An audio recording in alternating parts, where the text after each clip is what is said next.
আসসালামু আলাইকুম। আজকে আবার নতুন একটি সমস্যা নিয়ে আসছি। এটা জব পরীক্ষার জন্য খুবই গুরুত্বপূর্ণ। এটার ডাক হচ্ছে এমন যে একটি আয়তকার ক্ষেত্রের দৈর্ঘ্য 20% এবং প্রস্থ 10% হ্রাস করা হলে ক্ষেত্রফলের শতকরা কত পরিবর্তন হবে। আচ্ছা, চলুন তাহলে দেখা যাক ক্ষেত্রফল শতকরা কত পরিবর্তন হবে। আমরা যদি ধরি দৈর্ঘ্য 100, মানে শতকরা হিসেবে 100 যদি ধরি, তাহলে 20% যদি পরিবর্তন হয়, তাহলে আমরা 20 মাইনাস করলে আমাদের পরিবর্তিত যে দৈর্ঘ্য আছে সেটা বের হচ্ছে কত? 80। এটা হচ্ছে আমাদের পরিবর্তিত দৈর্ঘ্য। এখন এই পরিবর্তিত দৈর্ঘ্য বের করা হলো, এরপর হচ্ছে আমাদের পরিবর্তিত প্রস্থ বের করব। এটা পরিবর্তিত দৈর্ঘ্য। তাহলে পরিবর্তিত প্রস্থ যদি আমরা 100 ধরি, তাহলে আমাদের 100 থেকে যেহেতু 10% হ্রাস করা হয়েছে, 10 মাইনাস করলে আমাদের পরিবর্তিত প্রস্থ 100 থেকে যদি আমরা 10 মাইনাস করি, তাহলে আমাদের পরিবর্তিত প্রস্থ বের হচ্ছে 100 মাইনাস 10 সমান সমান 90। এটা হচ্ছে আমাদের পরিবর্তিত প্রস্থ।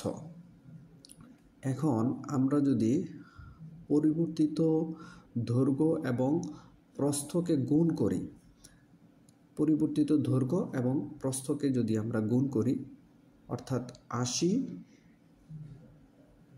এখানে 80-র সাথে আমরা গুণ করব হচ্ছে 90, দৈর্ঘ্য গুণন প্রস্থ। যেহেতু আমরা ক্ষেত্রফলের সূত্র জানি দৈর্ঘ্য গুণন প্রস্থ, তাহলে 80 ইন্টু 90।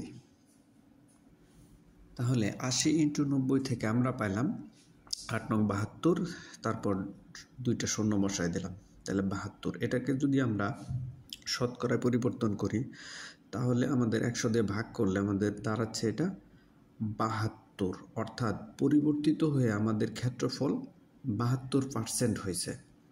আগে যদি 100% হয়ে থাকে, এখন পরিবর্তনের পর 72% হয়েছে।